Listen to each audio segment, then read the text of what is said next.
ஒரு இடத்துல ஒரு பொருளுக்கு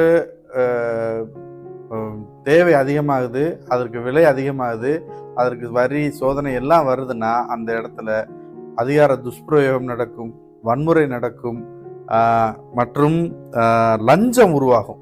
இது எல்லாமே சுங்கச்சாவடியில் உருவாக தொடங்குது.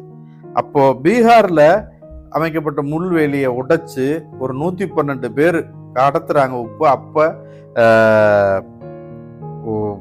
காவலர்கள் தடுத்து நிறுத்திருக்கிறாங்க. அந்த காவலர்களை கொலை பண்ணிடுறாங்க இந்த குழுவினர். அதே மாதிரி இந்த நாடோடி மக்களை பகைத்து கொள்ள முடியாதுன்னு வேலையில இருந்து நிறைய பேர் விலக ஆரம்பிச்சிட்டாங்க, இந்த பாதுகாப்பு வேலையில இருந்து. ஏன்னா இவங்களை பகைச்சுக்கிட்டு உயிர் வாழ முடியாது அப்படிங்கிறதுனால 800க்கும் மேற்பட்டோர் காவல் வீரர்கள் இந்த வேலையை விட்டு விலகிட்டாங்க. 115 காவல் வீரர்கள் இந்த சண்டையில இறந்துட்டாங்க. 276 பேர் உப்பு கடத்த உதவினார்கள் என்று பணி நீக்கம் செய்யப்பட்டார்கள்.